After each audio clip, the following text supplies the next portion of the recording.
Hi and welcome to KLTV News.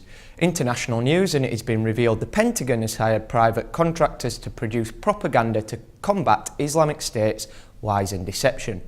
British PR firm Bell Pottinger were paid $540 million between 2006 and 2011 by the US military to produce infomercials and fake news in Iraq. Bell Pottinger have been on the receiving end of criticism in the past for its morally negligible clients. The company also made fake Al-Qaeda propaganda films that were encoded so as to be able to track the people that watched them.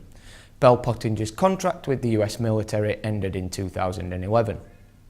National news, and the Conservative Party conference is underway in Birmingham, and it's the usual smirking race to the bottom that one would expect. If it isn't Amber Rudd making a speech that people were able to compare to Hitler, seriously, Hitler, over proposals to make firms publish lists of foreign workers, presumably so it's easier to stick them all on trains to somewhere at some point. James O'Brien compared Miss Rudd's speech to the second chapter of Mein Kampf, Adolf Hitler's fascist manual.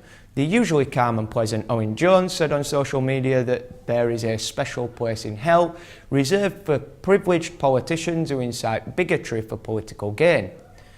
Which leads us on to Jeremy Hunt, as he pranced around at the conference attempting to spin the systematic destruction and selling off of a national treasure paid for by the people as some massive improvement. It was revealed that a number of NHS trusts applied for pay increases for their bosses. No big deal, except that these were 101% pay rises for people presiding over people providing care who have seen their wages decrease in real terms in the last 6 years.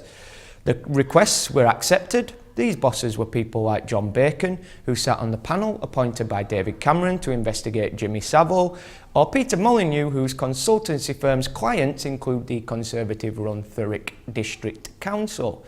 This is all in the face of a wage crisis in the NHS that some are suggesting will see nurses paid below minimum wage in the not too distant future. Good times, good times. Local news now, and the closure of 3 Kirklees museums has been given the green light. Tolson Museum will certainly go, along with Dewsbury Museum and Red House Museum in Gomersall. Whilst there have been calls to delay the decision, Councillor David Sheard said the decision had been made 2 years ago when the Conservatives were voted back in for a second round of austerity, because apparently working class people felt like they hadn't had enough of their public services closed. Whilst Dewsbury and Red House could close within the month, the future of Tolson is a little more up in the air, with suggestions it could stay open until another, more town centre venue could be found.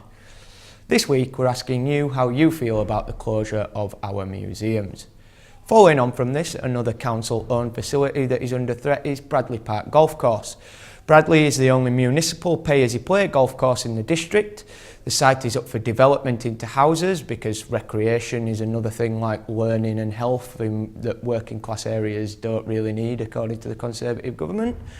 Kirklees Council will be holding a meeting on the 12th of October when their housing proposal will be presented. There may be a small chance that the plans can be voted out. If you would like to add your voice, visit the Bradley Park Golf Course website, www.bradleyparkgc.co.uk, for more details on how to do that. That's all for this week. Thank you and goodbye.